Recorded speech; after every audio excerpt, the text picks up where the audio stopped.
राम जय राम, श्री राम जय राम, श्री राम जय राम। सच्चिदानंद भगवाननी जय। परमात्माने प्राप्त करवो छे अने व्यवहारिक जीवन में छीए, संसार पण छे, तो संसारनी व्यवहारनी क्रियाओने केवी रीते आपणे जीवनमां जोड़ीए कि परमात्मा एटले के आत्मानी प्राप्तिमां बधी अनुकूलताओ रहे, प्रतिकूलताओ जेवुं लागे। तो ज्यां सुधी आपणने आखुं विश्व जे चाले छे ए चलावनार एक शक्ति छे, एक अस्तित्व छे, एनो पूरेपूरो आपणने ख्याल आवे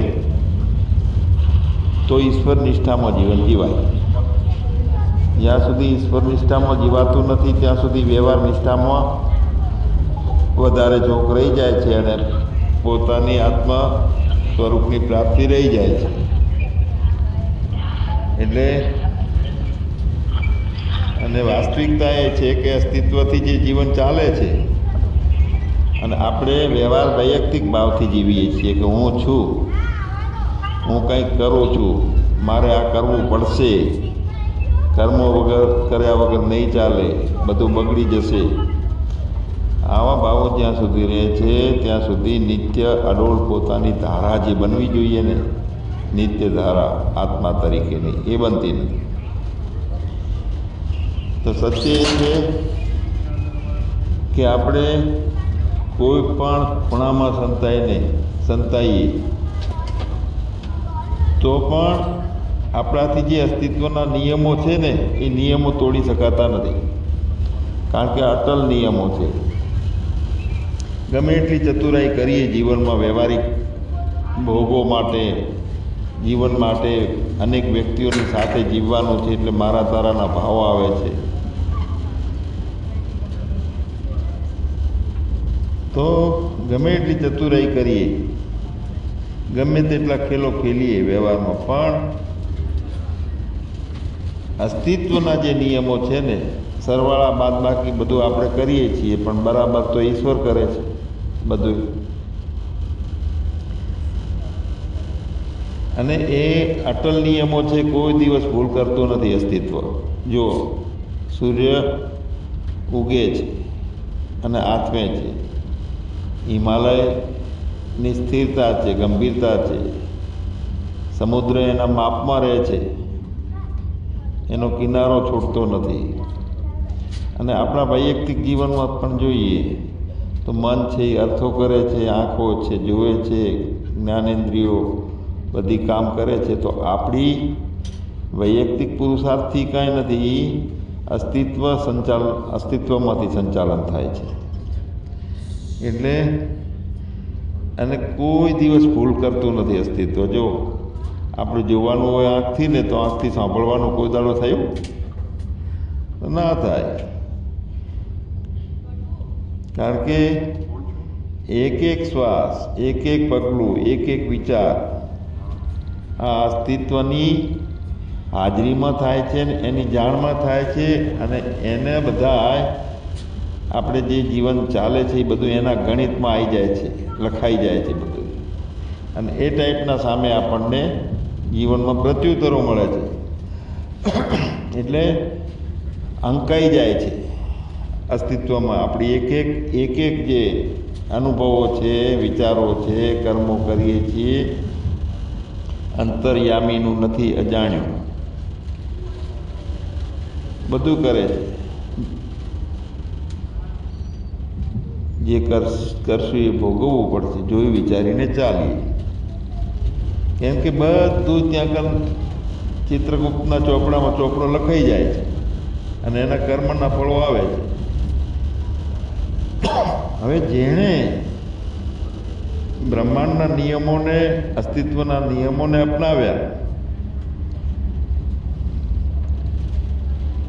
તેનું જીવન જે છે ને એ ન્યુટ્રલમાં ચાલે, કરતા ભોગતાનો ભાવ નથી રહેતો. એક વાત તો ખ્યાલ આવવો જોઈએ કે આપણે ખોટો ફાંકો કરીએ છીએ કે આપણે કરીએ છીએ, બાકી બધું એનાથી થાય છે, કશું જ આપણે કરી શકતા નથી. એટલે આપણી ખોપડીની અંદર જો અસ્તિત્વ ઈશ્વર જ કરતા છે બધું, આપણે તો એના રમકડા છીએ એવું નિશ્ચિત થઈ જાય આપણામાં. અને ઈશ્વર નિષ્ઠાથી જો જીવન વ્યવહારો બધા ચાલતા હોય તો કોઈ આપણને હરાવી શકે નહીં, કોઈ દુઃખ આપી શકે નહીં, કોઈ આપણું કાંઈ છીનવી શકે નહીં. પણ અડોળ નિષ્ઠા ઈશ્વર નિષ્ઠામાં હોય, આપણી અડોળ ધારા વ્યવહારની. થાય છે શું? વ્યક્તિ ભાવમાં આવી અને બ્રહ્મ અસ્તિત્વના જે નિયમો છે ને એની સામે આપણે ટકરાવ ઊભો કરી નાખીએ. એ એના નિયમોથી ચાલતું હોય છે ને આપણે એમાં ચંચુપાત કરવા જઈએ છીએ, એના નિયમોને તોડવા જઈએ છીએ. એટલે એની સાથે ટકરાવવાની કોશિશ કરી એનું જીવન જે છે ને, જે આપણે આ જીવનમાં સફળતા મેળવી છે, કોઈને ધંધામાં મેળવવી છે, કોઈને કુટુંબમાં મેળવવી છે, કોઈને વિદ્યામાં, જ્ઞાનમાં અને આત્માની પ્રાપ્તિમાં જે કંઈ સફળતા મેળવવી છે, તો આપણે હું ભાવથી જે કંઈ કરવા જઈએ છીએ, હું કરું છું હું મનુષ્ય છું, તો હું ભાવથી જે કંઈ કરવાની કોશિશ કરી એટલે અસ્તિત્વથી ટકરાવવાની કોશિશ કરી આપણે, તો એનું પતન થાય છે. આખું જીવન તાજના પત્તાની જેમ વિખરી જાય છે.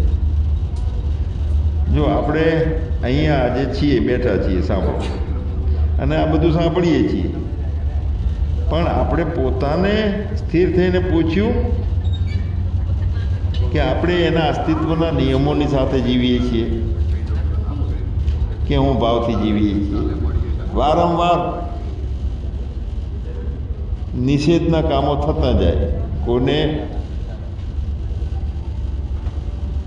ટકરાવાનું થાય, વ્યક્તિઓને બીજો માનીએ એટલે પ્રતિકારો થાય છે, ખટપટવાળું જીવન થાય છે, તમોગુણ વધારી દઈએ, રજોગુણ વધી જાય. તો આપણે અસ્તિત્વનો જે નિયમ છે એમાં વ્યક્તિત્વનું કશું જ નથી. એટલે આપણે કહીએ છીએ કે મેં કુછ નહીં, મેરા કુછ નહીં, મેં કુછ કરતા નહીં, મેં ચેતનાત્મા હું. તો મટીને જીવીએ છીએ, મરીને જીવીએ છીએ. આપણે આપણામાં વ્યક્તિભાવને ખાલી કરી નાખ્યો છે, કંઈક પણ બનવાની ઈચ્છાઓને બંધ કરી છે, ઈશ્વર રાખે તેમ રહીએ છીએ. એનો મતલબ ગરીબડા નથી થઈ જતા, પણ જ્યારે એના ઉપર રાખી અને આપણું જીવન ચાલુ થાય છે એટલે એક પાસા આપણા ખુલતા જાય છે સફળતા માટેના. તો આપણે પોતાને પૂછીએ કે પરમાત્માની સાથે જીવીએ છીએ કે વ્યક્તિની સાથે જીવીએ છીએ? આપણે એના નિયમોની વિરુદ્ધ ઊભા થઈએ છીએ કે નહીં? ખરેખર જો આપણે અસ્તિત્વની ધારામાં જીવન જીવીએ છીએ, એની સાથે વહીએ છીએ, ત્યારે જે સ્થિતિ મોકલે છે ઈશ્વર એ બરાબર છે. એટલે આપણે એની વહેતી ધારા છોડી અને અહંકારમાં આવી અને જીવન જીવવા લાગીએ છીએ, ત્યાં આપણી સફળતાઓ જે છે ને બધી અટકી જાય છે,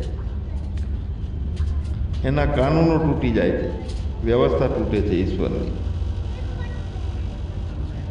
એટલે ઉલટી દિશામાં આપણે તરીએ છીએ, તો ત્યાં આપણે સજગતા રાખવાની છે.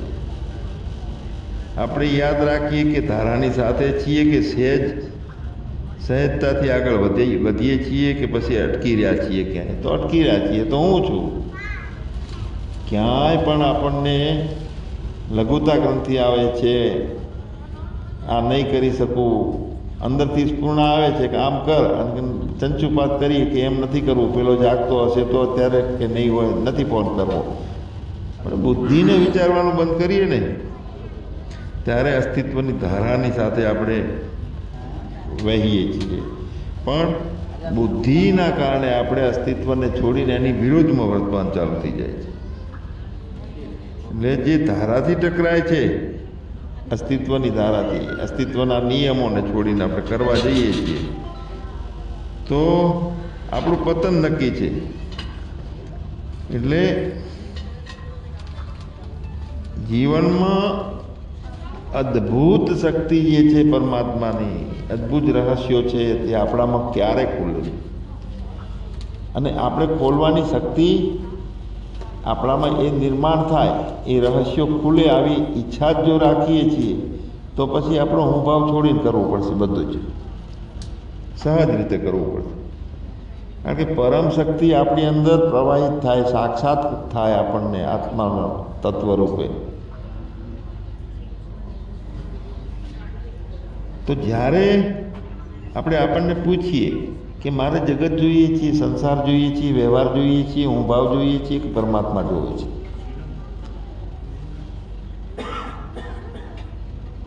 આત્માના ભાવમાં જીવન આવશે એટલે સૂર્ય ઉગે છે ને એના પ્રકાશમાં જગત આખું ચાલે છે, એના બદલે અંધારામાં ચાલે હું ભાવમાં જીવીએ તો. એટલે અસ્તિત્વના નિયમોને આપણે અપનાવીએ. એના નિયમો એટલે એમાં કોઈ ધર્મ નથી. ઈશ્વરના નિયમમાં, બ્રહ્માંડના નિયમમાં, અસ્તિત્વના નિયમમાં કોઈ ધર્મ નથી, કોઈ સંપ્રદાય નથી એમાં, કે કોઈ કર્મથી, વ્યક્તિના કર્મથી રિઝલ્ટ આવે છે એવું પણ નથી. સહજ રીતે અકર્તા ભાવમાં અસ્તિત્વ જગત રૂપે, વ્યવહારો રૂપે વિલસી રહેલું છે. એમાં કોઈ પુસ્તકો નથી, એમાંથી કોઈ પુસ્તકો નીકળતા નથી. પુસ્તકો આપણી ખોપડીમાંથી નીકળે છે, શાસ્ત્રો. તો એના નિયમો છે એના ખુદના નિયમો છે, કોઈ પણના બીજાના નિયમો નથી. ઈશ્વરના નિયમો છે બધા એ એના ખુદના છે. તો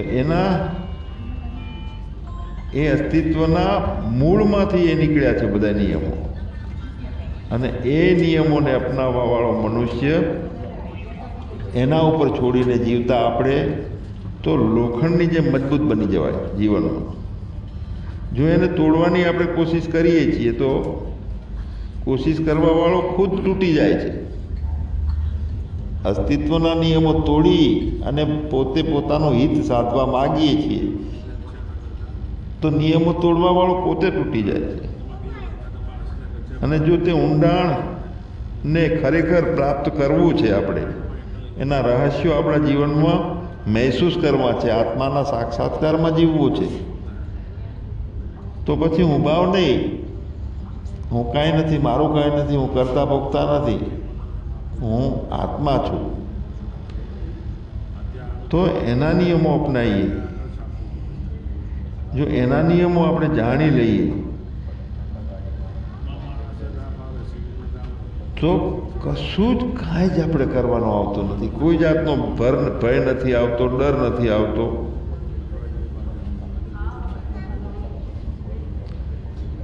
કોઈ ડરે છે જીવનમાં, કોઈ કાંપે છે કે મારાથી નહીં બને તો આ, અને કોઈ સાહસિક થઈ એના નિયમોને અપનાવે અસ્તિત્વના, તો દિલથી જેને નક્કી થાય કે હા હું અસ્તિત્વના નિયમોને અપનાવવા માગું છું, ત્યારે બીજ રોપાય છે. હું મારા વ્યક્તિ ભાવથી એને ન્યુટ્રલમાં બનાવી દઈશ, અહમભાવને. તો એક બીજ રોપાય ને ત્યારથી મોટું કામ થઈ ગયું સમજો. નિર્ણય આપણો હામાં હોય કે મારે એમ જ જીવવું છે તો પહેલું સંકલ્પનું બીજ રોપાય છે. તો બ્રહ્માંડના નિયમો ઘણા બધા છે. અસ્તિત્વના સંતુલન છે એ પણ એનો નિયમ છે, આકર્ષણ છે એ એનો નિયમ છે. સંતુલન એટલે બધું સંતુલનથી ચાલે છે. નદી પર્વત આપણે વાત કરી કે ઈશ્વરી બધું ચાલે છે. હવે આપણે હું ઊભો કરીને કોઈને છેતરવા જઈએ છીએ, અથવા તો હું જીતવું છે મારે, બીજાને હરાવી દેવા છે, એના માટે કેટલી જાતના પ્રપંચો આપણે ઊભા કરીએ.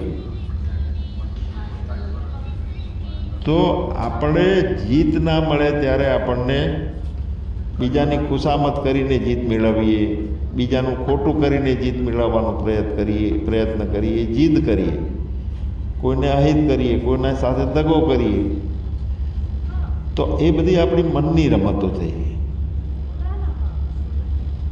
તો કરવા માગીએ છીએ, આપણે કરીએ છીએ જીત મેળવવા માટે, બીજાને હરાવવા માટે, તેમાં છેતરવાનું આવે છે. તો એ આપણે સરવાળા બાદબાકી બધા માંડીએ છીએ કે આમ કરીશ તો આમ થશે, આમ કરીશ તો આમ થશે. પણ અસ્તિત્વનું ત્રાજવું જે છે ને એમાં ક્ષમતા છે, એમાં સરવાળા બાદબાકી કોઈ કામ આવતા નથી. અને અત્યારે આપણને ન સમજાય, પણ છેવટે તો તે બધું બરાબર ઈશ્વર જ કરે છે જેમ છે એમ. એટલે કોઈ પણ ચીજ અસ્તિત્વના ઈશ્વરના સંતુલનથી બહાર નથી. અને બીજાને જીતવાવાળો જે છે, જીદ કરીને કદી હારવાની ટેવ નથી. તોય પણ કેટલું એવા સંજોગો આવે છે એ જીતવા નીકળેલો છે પોતે હારી જાય, હારતો હોય છે એમ લાગે છે. કેમ કે અસ્તિત્વ આપણું છે તે પાછું આપે છે. આપણે દગો કર્યો, આપણે અભિમાન કર્યું, તો એનું ફળ આપના રૂપમાં આપણને આપણી જ સામે આવીને પૂરે છે. કોઈને છેતરીએ તો કોઈ પણ રૂપે બીજો કોઈ સંજોગ એવો આવે કે આપણે છેતરાઈ જઈએ કોઈનાથી, બીજા દ્વારાથી. કેમ કે ઈશ્વર જે આપણું અંદર વાયેલું છે એ જ પાછું આપે છે. એટલે આ ખેતર છે એમાં આપણે શું વાવીએ છીએ? નિરાશા વાવીએ છીએ. તો એવા સંજોગ બને છે કે આપણે નિરાશ થતા જઈએ અને દુઃખો વધતા જાય. કોઈની સેવા કરી છે, કોઈને આનંદ આપ્યો છે, આપણા માટે કશું કામ કર્યું જ નથી આપણે, ત્યારે એનું ફળ આપણને અસ્તિત્વ ઈશ્વર એ આપે છે કે આપણી સેવા કરનારા આવી જાય છે, આપણી મદદ માટે બીજા રૂપે ઈશ્વર આવી જ જાય છે. મતલબ એ છે કે આપણું છે એ જ પાછું આપે છે જે આપણે કર્યું છે. પ્રેમ આપીએ છીએ તો કોઈ રૂપે પ્રેમ પાછો આવશે. કોઈને શાંતિ આપીએ છીએ બધાને, તો કોઈ પણ સંજોગથી અને કોઈ પણ રીતે આપણને શાંતિ પાછી મળશે. કોઈને દુઃખ આપીએ છીએ તો પાછું આપણે પાસે દુઃખ આવશે. તો મતલબ કે આ જે ગણિત છે અસ્તિત્વનું એ ચોક્કસ છે, એમાં કોઈ ફેરફાર પડતો નથી. એક રતિભારની પણ ભૂલ નથી એનામાં, અને ચોખ્ખે ચોખ્ખું સત્ય છે. અને કોઈ એના નિયમમાં ભૂલ થતી જ નથી. કોઈ દિવસ કદીએ ભૂલ થઈ નથી એના નિયમમાં. આપણને ના સમજાય કે શા માટે પગની અંદર ઢાળ આપ્યો છે નીચે, તો એ સ્પ્રિંગ છે, ચાલુ સારું પડે. કાન કેમ બનાવ્યા છે તો જો અત્યારે ચશ્માની દાંડી મૂકવા કામ આવે છે. જે રચના કરી છે એણે, એનામાં કોઈ ગલતી નથી. આપણું એક એક કર્મ, આપણું એક એક હાસ્ય, આપણું એક એક નિરાશા, એક એક આંસુ, એની એક એકની ગણતરી થાય છે અસ્તિત્વમાં. એક એકની બધું એના ત્યાં લખાય છે. અને પાછું કોઈ પણ સંજોગે આપણને પાછું મળે છે. જ્યારે જ્યારે જે કંઈક દગો આપ્યો છે કોઈને કે દુઃખ આપ્યું છે, એમાં મોટા ભાગે તો પોતાનાને જ આપીએ છીએ. જો અભિમાન થયું છે મેલ તરીકેનું, પુરુષ છું એટલે પત્નીનું એ અભિમાન સહન કરવું પડે છે. વારંવાર અધિકાર કરીએ, આકોટા કરીએ તો એ દુઃખી થાય છે. અને પત્ની દુઃખી થાય છે તો આપણા જીવનમાં કાયમ દુઃખ આવે જ છે. કારણ કે એ પત્ની નથી, એ પણ ઈશ્વર છે, વ્યક્તિ બન્યો છે. એટલે જેવું આપણે વિચારીએ છીએ તેવું અંકિત થઈ જાય છે અસ્તિત્વમાં, અને તેવા આપણે બનીએ છીએ. આકર્ષણનો નિયમ છે. સમજી લો કે એક વ્યક્તિ છે, એના કોઈ સંબંધીના ત્યાં નોકરી કરી 10 વર્ષ, 5 વર્ષ, 15 વર્ષ, ને એ ડૉક્ટર છે. અને આ વ્યક્તિ થોડુંક ભણેલો છે, ડિગ્રી નથી, આવી સામાન્ય ડિગ્રી આવી છે,